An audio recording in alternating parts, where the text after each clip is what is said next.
যে ইমাম আবুল হাসান খেরকানি রহমতুল্লাহ আলাইহ, ইমাম জাফর সাদেক রহমতুল্লাহ আলাইহের খলিফা, উনি আওলাদ রাসূল ছিলেন।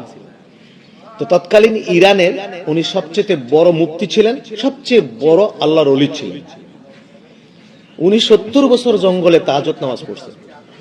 70 বছর পর দেখে এরকম একটা লাইট মাথার উপরে জ্বলতেছে। কি এত রাত্রে লাইট?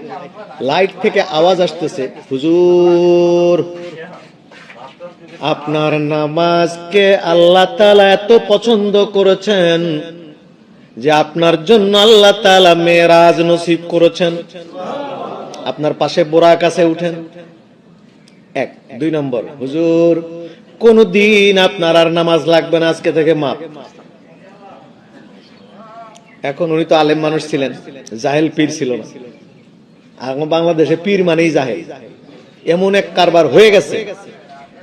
আলেম পীরের খুব অভাব। উনি আলেম ছিলেন, উনি একটু চিন্তা করে কয় কুল্লুহুম হুফাজুন জুহালুন ইল্লা বিল ইলম ওয়া কুল্লুহুম উলামাউন জুহালুন ইল্লা বিল হিকমা। প্রত্যেক হাফেজ জাহেল যদি ইলম না থাকে, আর প্রত্যেক আলেম জাহেল যদি হিকমত না থাকে। এই কোন নবীকে আল্লাহ তাআলা হিকমত ছাড়া দুনিয়ায় দেয়? কোন নবীকে কি ছাড়া দেয় নাই? হিকমত ছাড়া কোন নবী নাই। হুজুর নামাজ লাগবে না, উনি চালাক ছিল।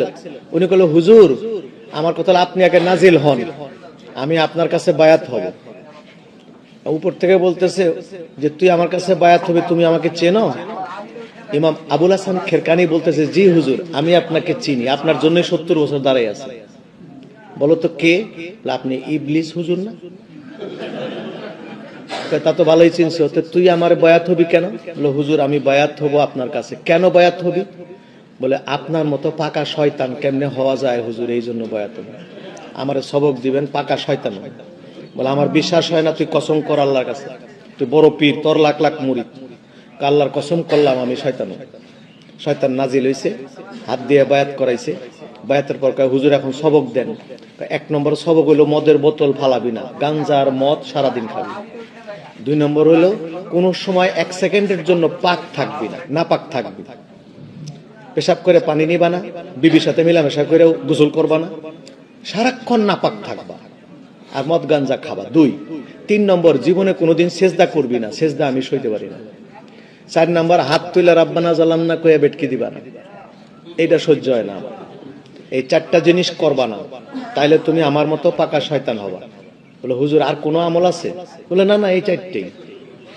তো উনি লাফ দিয়ে একটু দূরে যায়, কয় লা হাওলা ওয়ালা কুওয়াতা ইল্লা বিল্লাহ, আল্লাহুম্মা ইন্নী আউযু বিকা মিন ফিতানিশ শাইতান, আল্লাহুম্মা ইন্নী আউযু বিকা মিন শারারাতিশ শাইতান, আল্লাহুম্মা ইন্নী আউযু বিকা মিন হামাযাতিশ শাইতান। কয় তুই না কসম করলি? পিসাব মানুষ কসম। বলে আমি মুফতিও, খালি পীর না। শয়তান চিনার জন্য আল্লাহর নামে কসম করা জায়েজ আছে, অন্য কারণে জায়েজ না। শয়তান চিনার জন্য আল্লাহর নামে কসম করা আল্লাহ তাআলা ইবাহাত করে দিয়েছেন, জায়েজ করে কর, তবু শয়তান চিন।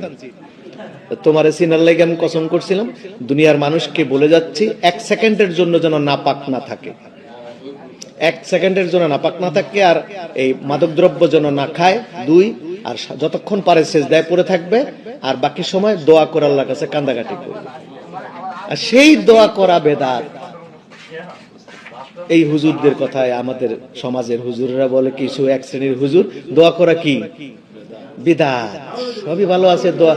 তাহলে বোঝা গেল শয়তানের মিশন ওরা সফল করতেছে, শয়তান যা চাচ্ছে ওরাই সেটা করতেছে।